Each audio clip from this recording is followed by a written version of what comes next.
Hello အားလုံးပဲမင်္ဂလာပါ Mathcode Secondary Studio မှာကြိုဆိုပါရစေ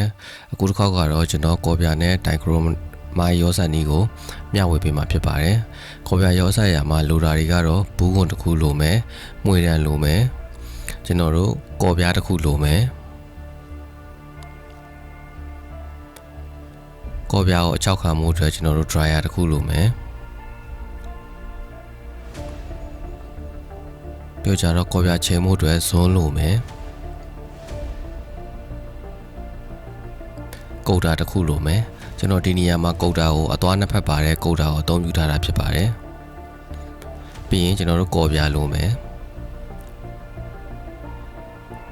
ပြီးရင် Dichromo အရည်လိုမယ်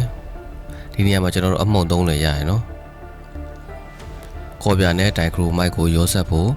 ကျွန်တော်တို့ချိန်မှုကတ္တာတစ်ခုလိုပါမယ်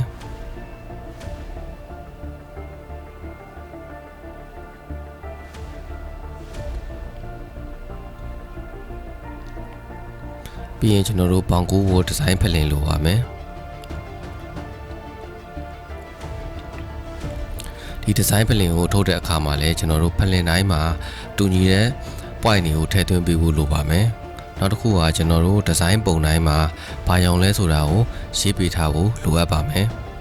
မဟုတ်ရင်ကျွန်တော်တို့ဒီဇိုင်းရိုက်တဲ့အခါမှာအရောင်တွေမှားပြီးတော့ရိုက်တတ်ပါတယ်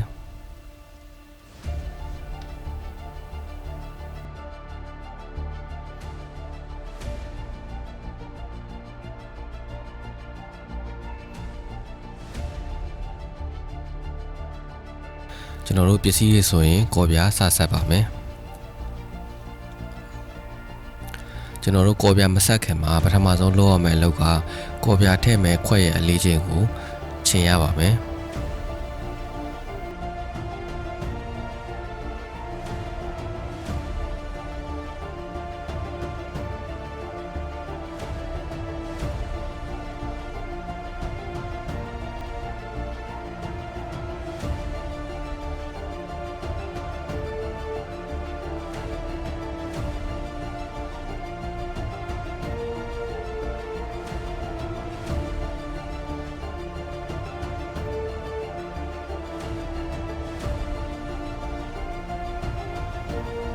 ဒီမှာကတ္တာကကျွန်တော်တို့ minus နဲ့ပြနေတဲ့အတွက်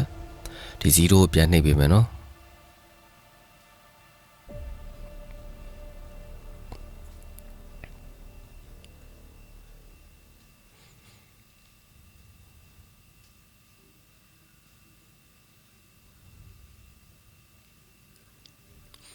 ဟုတ်ပြီနော်အဲ့ဒါဆိုရင်ကျွန်တော်တို့ခွက်ရဲ့လေးချိန်က61ရှိပါတယ်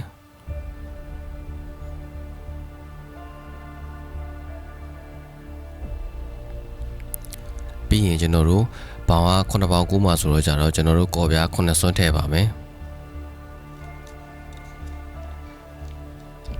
ဒီကော်ပြာဖြော်တဲ့နေရာမှာကျွန်တော်တို့အလေးမဝင်တဲ့ဘူးအမဲဟိုသာအသုံးပြုရမှာဖြစ်ပါတယ်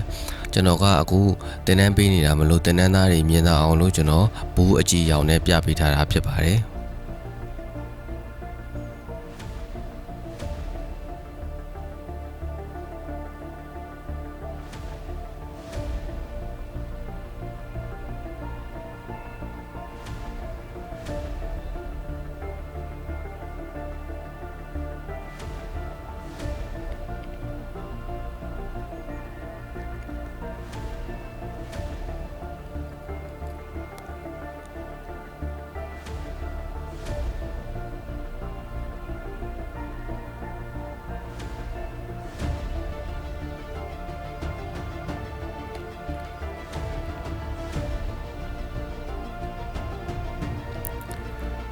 ပြီးရင်ကျွန်တော်တို့ကော်ပြာနဲ့ဘူးကွန်ရဲ့အလေးချိန်ကိုပြန်ပြီးတော့ချိန်ပါမယ်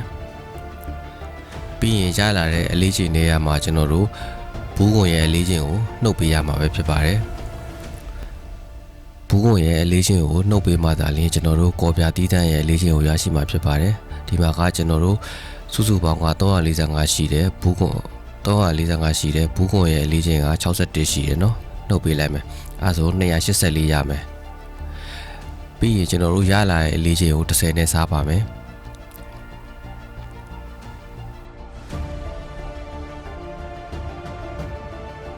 ကျလာတဲ့အလေးချိန်ကိုကျွန်တော်တို့စုစုပေါင်းအလေးချိန်ထဲမှာထည့်ပြီးပေါင်းပေးရမှာဖြစ်ပါတယ်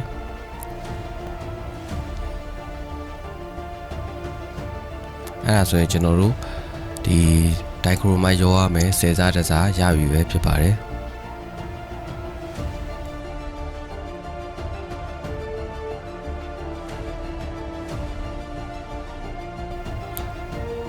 ဒီနေရာမှာကျွန်တော်တို့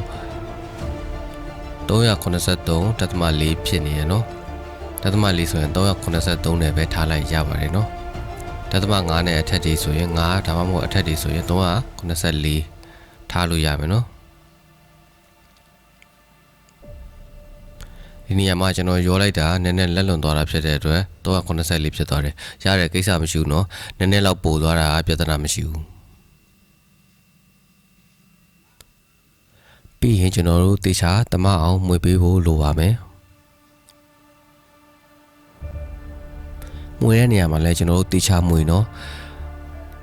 ကျွန်တော်တို့တေချာတမအောင်မမွေဘူးဆိုရင်ဘောင်900မှာကျွန်တော်တို့ဘောင်ပွင့်တာတွေဖြစ်နိုင်ပါတယ်ကျွန်တော်တို့တမအောင်မွေပြီးပြီဆိုရင်တော့ကျွန်တော်တို့ပူစီပေါင်းလေးတွေပျောက်သွားအောင်လို့10မိနစ်15မိနစ်လောက်နှက်ထားဖို့လိုပါမယ်နောက်တစ်ခုကကျွန်တော်တို့ဒိုင်ရီရောပြီးသွားတာနဲ့6နာရီအတွင်း3နာရီအကောင်းဆုံးပါ6နာရီကျော်သွားတာဒါမှမဟုတ်ဘဲနဲ့ကျွန်တော်နောက်တစ်ရက်ကူးသွားတာဆိုရင်ဘောင်ကူးမရပဲဖြစ်တတ်ပါတယ်